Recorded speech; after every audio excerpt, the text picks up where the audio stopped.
Assalamualaikum warahmatullahi wabarakatuh.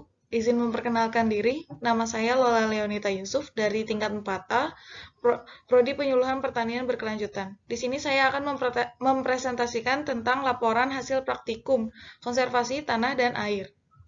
Untuk mempersingkat waktu, langsung saja ke slide berikut.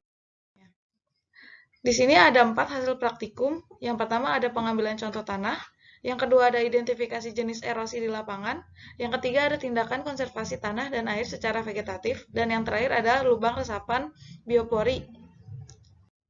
Yang pertama, di sini saya akan menjelaskan tentang pengambilan contoh tanah terlebih dahulu. Untuk latar belakang, tanah merupakan salah satu faktor utama berhasilnya dari suatu kegiatan budidaya. Setiap tanah memiliki karakteristik yang berbeda. Sebelum melakukan kegiatan, pastinya lahan yang digunakan harus disiapkan dan diketahui karakteristiknya terlebih dahulu. Pengambilan contoh tanah tentunya tidak sembarangan. Perlu adanya tahapan-tahapan yang sesuai dengan acuan yang sudah ada.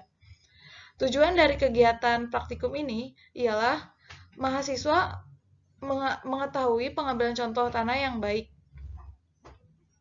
Selanjutnya ada waktu dan tempat. Waktu dan tempat pelaksanaan kegiatan praktikum ialah di lahan sawah dan lahan kering Politeknik Pembangunan Pertanian Bogor yang dilakukan pada tanggal 19 Oktober tahun 2021.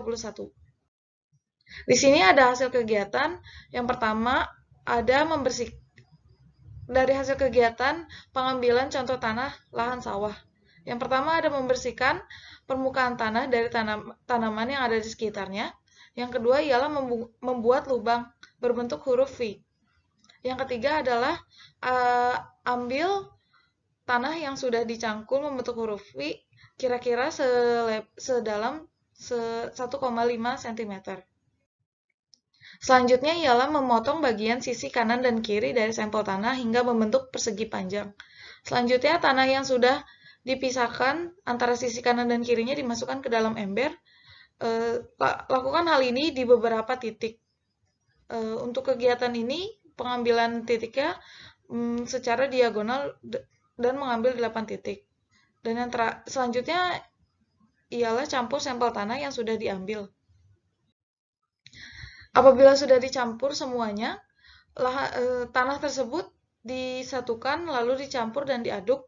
Setelah itu, tanah yang sudah diaduk dan dicampur dimasukkan ke dalam plastik dan diberi label sesuai dengan yang ada di gambar. Yang pertama ada lahan tempat pengambilan, yang kedua ada nama pengambil sampel, dan yang ketiga ada waktu dan tempat. Yang selanjutnya ialah kegiatan pengambilan untuk tanah kering. Untuk kegiatannya, untuk tahapannya, pengambilan tanah kering hampir sama dengan pengambilan contoh tanah pada lahan sawah.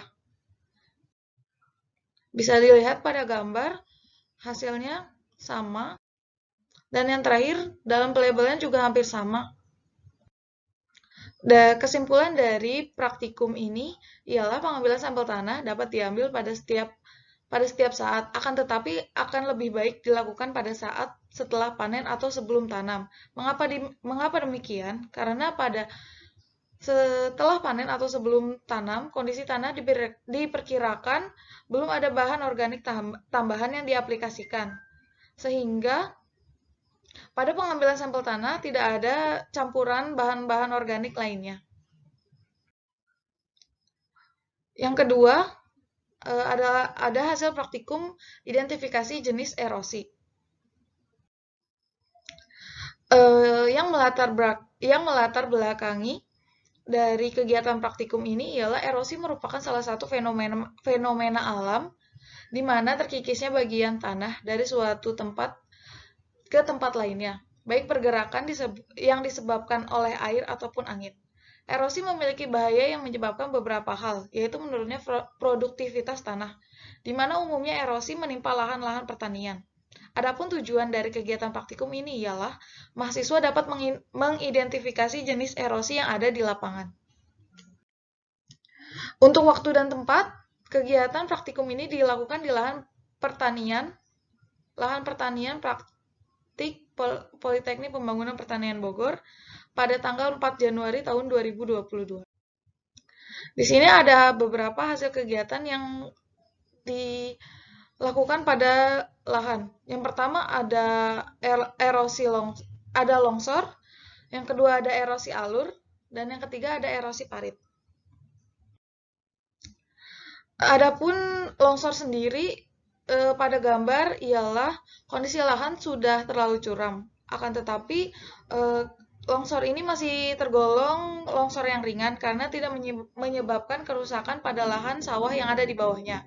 Dan yang kedua ada erosi alur.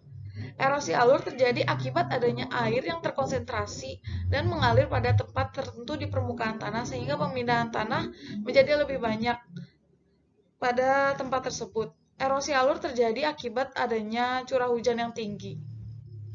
Dan yang ketiga ada erosi parit. Erosi parit merupakan erosi yang terjadi karena adanya aliran-aliran kecil yang berkumpul lalu membentuk aliran yang besar. Kesimpulan dari praktikum ini ialah dari hasil identifikasi di lapangan terdapat 3 jenis erosi yaitu longsor, erosi alur, dan erosi parit. Kejadian longsor yang terjadi di lapangan masih tergolong kejadian erosi yang masih rendah dan tidak begitu parah. Yang ketiga ada tindakan konservasi tanah dan air secara vegetatif. Yang melatar belakangi dari kegiatan praktikum ini ialah teknik konservasi tanah secara vegetatif dilakukan dengan memanfaatkan tanaman atau vegetasi maupun sisa tanaman yang tumbuh sebagai media perlindungan tanah dari erosi, penghambat laju aliran permukaan, peningkatan kandungan lengas tanah, dan perbaikan sifat tanah. Tujuan dari kegiatan praktikum ini ialah mahasiswa dapat mengidentifikasi tindakan konservasi yang dilakukan yang ada di lapangan. Waktu dan tempat. Waktu dan tempat dilakukannya praktikum ini ialah di lahan praktik Politeknik Pembangunan Pertanian Bogor pada tanggal 14 Januari tahun 2022. Dari hasil kegiatan terdapat 2 jenis tindakan konservasi secara vegetatif, yaitu ada tumpang sari dan tanaman penutup tanah. Tumpang sari yang dilaksanakan ialah tumpang sari antara komoditas yang berbeda, yaitu kopi, lada, dan alpukat. Semakin banyaknya komoditas yang ditanam, hal ini akan mempengaruhi kerapatan pada lahan yang ditanaminya, sehingga hal ini akan berpengaruh pada tingkat erosi yang terjadi. Kerapatan penutupan tanah akan sangat menguntungkan, khususnya untuk pencegahan erosi. Untuk tanaman penutup tanah, dari hasil identifikasi tanaman penutup tanah, banyak yang digunakan ialah tanaman liar seperti gulma dan tanaman lainnya. Bagian tanah yang ditumbuhi dengan tanaman penutup tanah lebih kuat menahan erosi dan dapat dilihat pada gambar meskipun pematang di dekat dengan air, akan tetapi pematang tidak mengalami erosi sedikitpun. Kesimpulan dari kegiatan praktikum ini ialah tindakan konservasi yang dilakukan dapat menurunkan tingkat erosi yang ada pada lahan. Sehingga tindak konservasi yang dapat mencegah terjadinya erosi di lahan ialah tumpang sari dan menanam tanaman tutupan. Yang terakhir ada lubang resapan biopori. Yang melatar belakangi dari kegiatan praktikum ini ialah konservasi air penting dilakukan untuk menjaga ketersediaan dan kebutuhan air, sehingga dapat dimanfaatkan secara terus-menerus dengan memperhatikan keberlanjutannya. Salah satu tindakan yang dilakukan untuk keberlanjutan sumber daya air adalah dengan pembuatan lubang biopori. Biopori adalah lubang yang dibuat di dalam tanah yang terbentuk akibat aktivitas organisme. Adapun tujuan dari kegiatan praktikum ini ialah manfaat yang didapatkan dari biopori, mengetahui lokasi yang efisien untuk pemasangan biopori, dan mengetahui cara pembuatan biopori yang efisien dan efektif. Waktu dan tempat untuk kegiatan praktikum ini ialah di lahan praktik Politeknik Pembangunan Pertanian Bogor yang dilaksanakan pada tanggal 24 November sampai 8 Desember tahun 2021.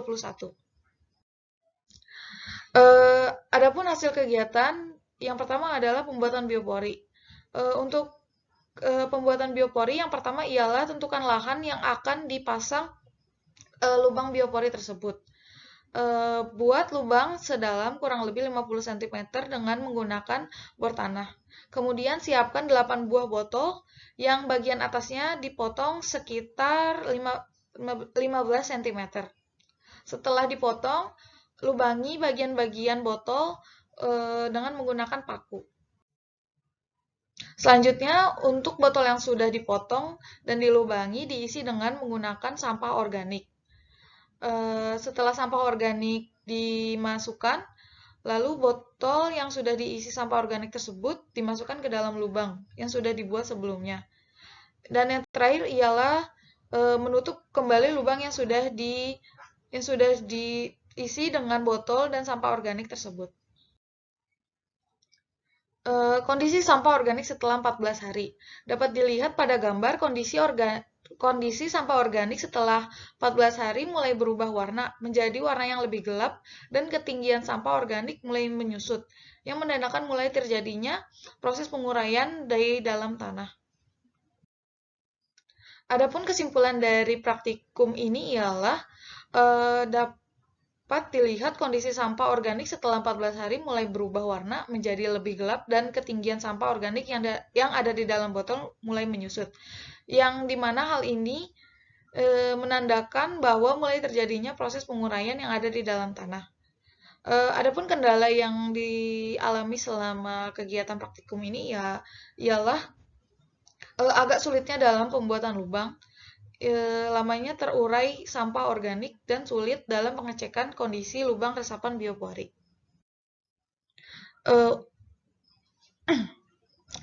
Mungkin sekian dari presentasi yang saya lakukan dari hasil kegiatan praktikum yang telah dilakukan. Kurang lebihnya mohon maaf. Assalamualaikum warahmatullahi wabarakatuh.